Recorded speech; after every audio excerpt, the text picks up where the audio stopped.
Music legend Aretha Franklin is gravely ill and reportedly receiving hospice care, friends of the singer said Monday, as prayers and well wishes poured in for the Grammy-winning Queen of Soul.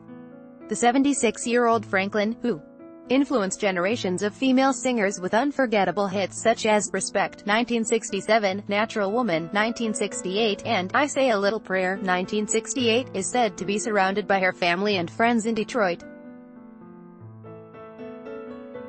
Sponsored Franklin has cemented her place in American music history, with her powerful, bell-clear voice that stretched over 4 octaves. In her decades-long career, her hits spanned the genres, from soul to R.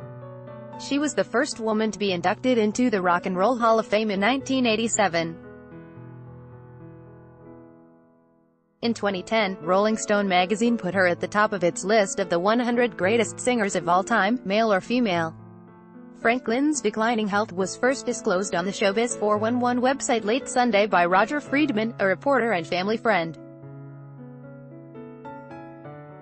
He wrote that she was gravely ill in Detroit.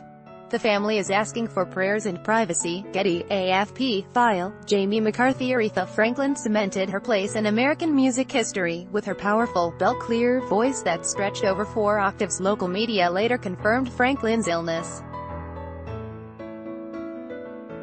The Detroit News reported that she was in hospice care, citing 2 sources close to the singer and national radio host Tom Joyner, a Franklin friend.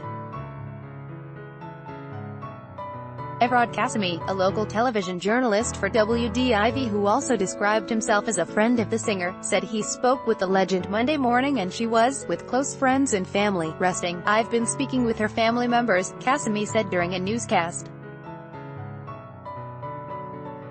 They have not only asked for prayers during this time, but they have also asked for their privacy. Everybody's fearful. Robert Smith, the current pastor at the New Bethel Baptist Church in Detroit, where Franklin's father was the Reverend, told AFP that Franklin's representatives asked him Monday to keep praying for her. Everybody's fearful, Smith said. I really don't know what it would be like not to have her. Artists from across the musical spectrum offered well wishes to the legendary singer who has lived in Detroit, the Motor City, home of Motown, most of her life.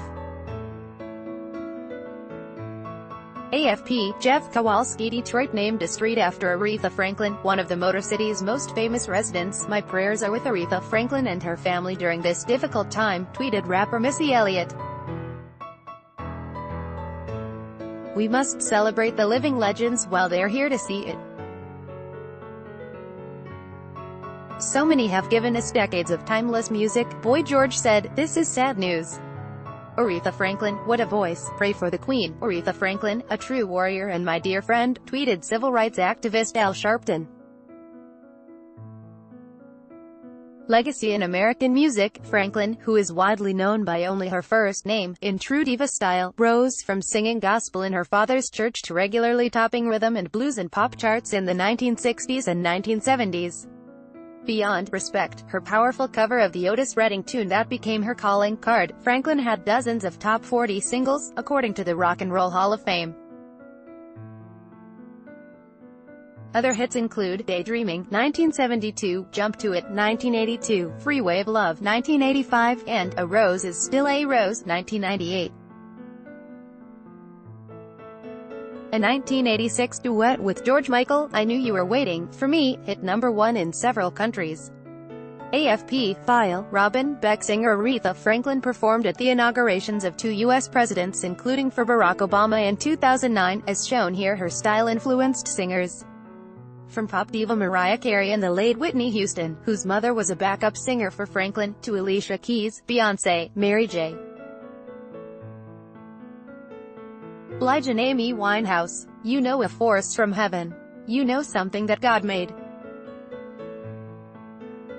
And Aretha is a gift from God, Rolling Stone said of Franklin in its list of greatest singers of all time. She won 18 Grammy Awards, including one for Lifetime Achievement, and sang at the inaugurations of 2 presidents, Bill Clinton and Barack Obama. In 2005, Franklin was awarded the Presidential Medal of Freedom, the highest award for an American civilian, by then-President George W. Bush.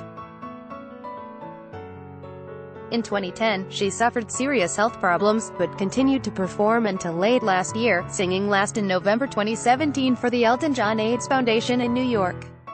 That same year, Detroit named a street after her. Standing outside the Motown Museum in Detroit on Monday, Linda Laura Culbreth told AFP that Franklin had influenced a generation of women who were empowered by her songs. "We all were blessed with pure talent," said the 53-year-old musician, who was visiting from Milwaukee. She made sure that women in general knew that they were not under a man, that they were supposed to walk next